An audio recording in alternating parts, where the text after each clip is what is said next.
Hi everyone, this is Amelia Duran, your host of Porthole to Justice, and it is May the 5th, 2017, and I have a interesting story. My guest today, Billy Wayne Webb, amazing. He's got some strange going-ons in his home, so I will be right back with you.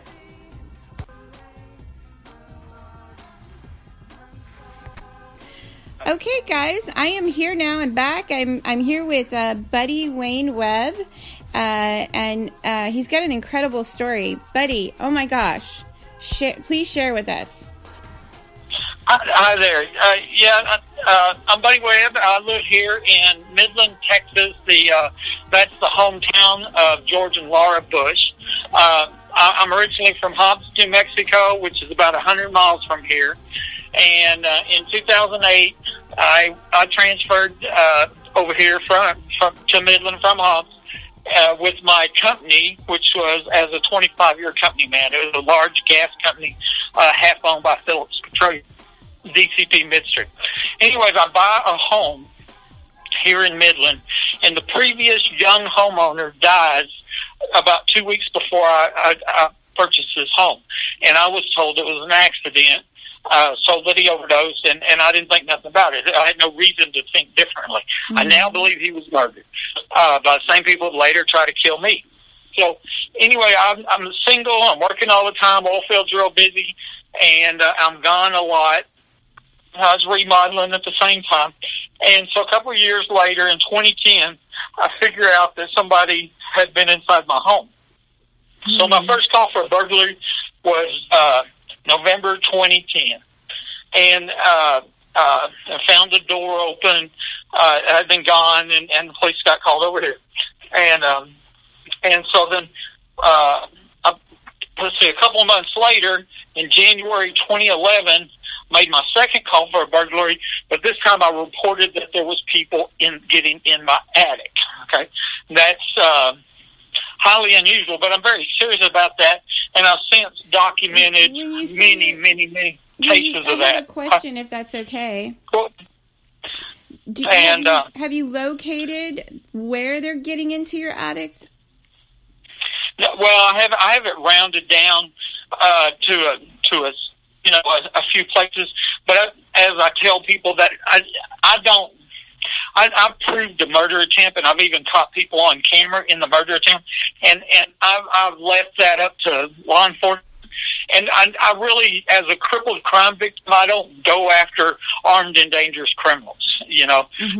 This situation is very unique because a large group of still secret police were caught on camera covering up a capital murder attempt on my life, and they're still active as far as I know. And so that's kind of a little bit later in the story, but that's one reason that I tell people in a day I could find that entrance. But I might end up like the last homeowner where I'm dead in 2 towns, and my death certificate says that I died in Fort Worth, and the neighbor across the street saying that I died here. One of these type of things. This is a very serious, dangerous situation. I mean, it's the real deal that's going on here.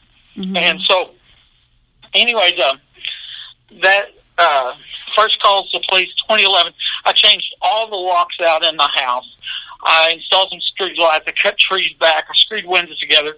I kept setting traps up to see if they were still coming into my home. Okay, and at the beginning, I never even thought about underground access or any of that. I thought they was getting in a normal way. Somehow they were bypassing my stuff. Mm-hmm. And so then I was married for a short amount of time, for like 3 months in 2011.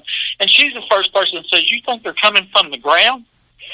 And I had never considered the possibility of somebody tunneling. I never even heard of it before. Somebody tunneling under a home, rigging a home with hidden access. But the more I thought about it, that's exactly what was going on. Anyway, I separated there in December 2011. In January 2012, I called the El Paso DEA, and I reported a suspected smuggling tunnel going from the back of a Home Depot, which is right behind my house. There's a secluded truck unloading lane, and I'm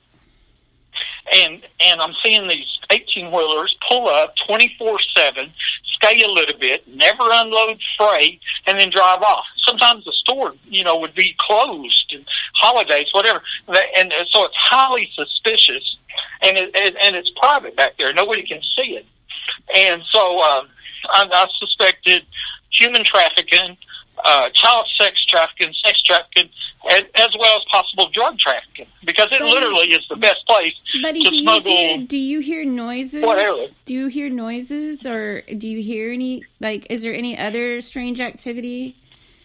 Aside from... Absolutely. As far as the people that are breaking in the home, what I believe was happening is they had a tunnel going from under my house over to that secluded truck unloading lane, and I believe they were running a 24/7 sex trafficking business, kind of like I picture a truck stop with lot lizards, because trucks would pull up, and I would hear movement in my attic, or I have motion alarms go off, I have burglar alarms go off, and then about 30 minutes later, the truck would drive off, never unload freight, and all of a sudden I'd hear movement back in my attic.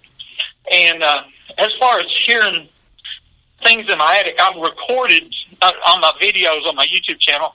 I've actually recorded people sound of movements or whatever, the sound of people in my attic. But more than that, myself, I've heard them cough.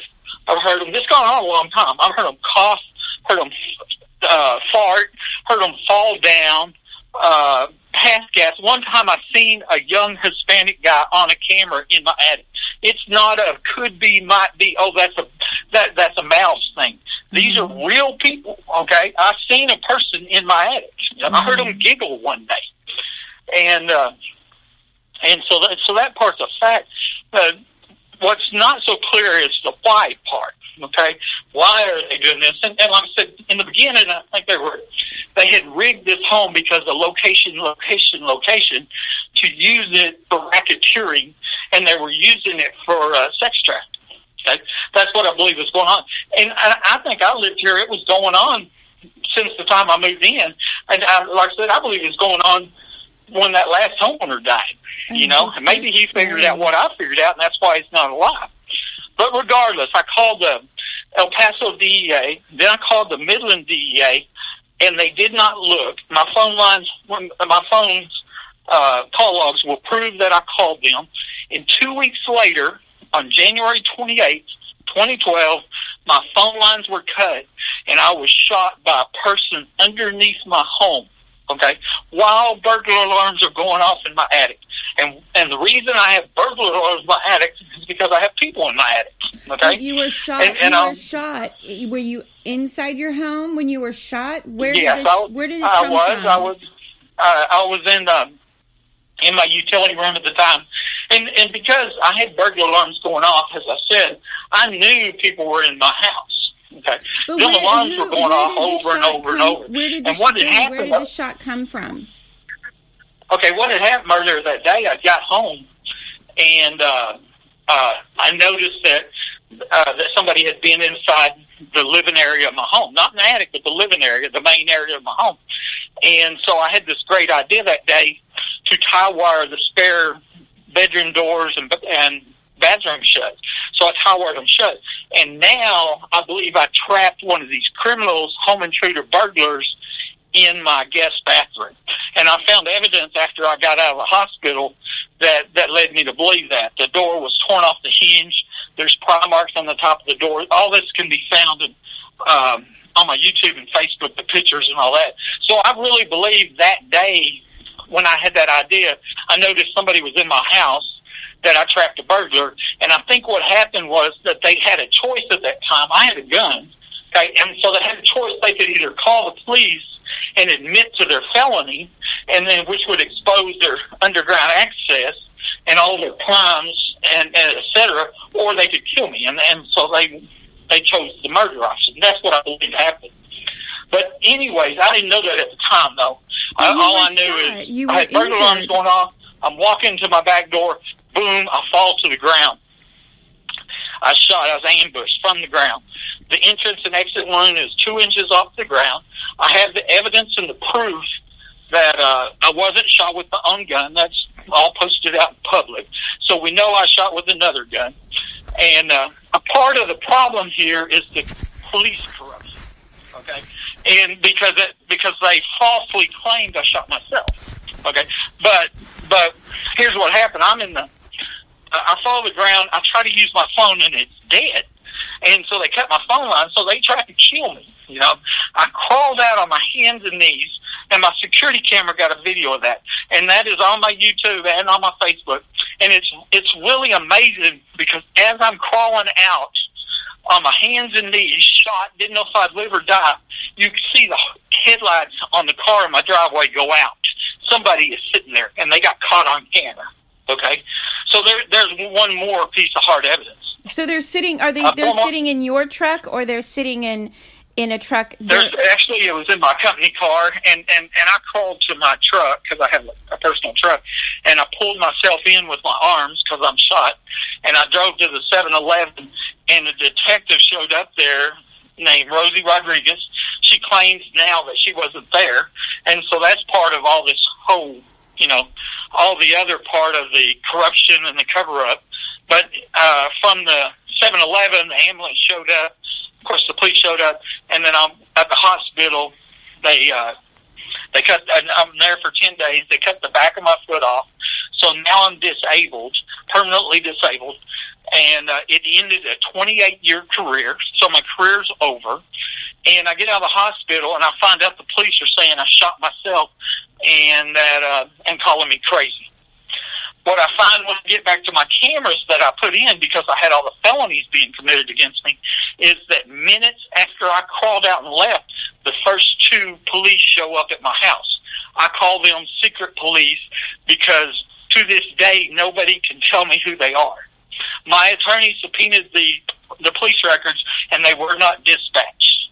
So here I just survived having my phone lines cut, being shot from inches from point-blank range from the ground, and 2 secret police show up to disable the cameras on my house. And I have a video of them. I got a picture of them. Okay? Wow.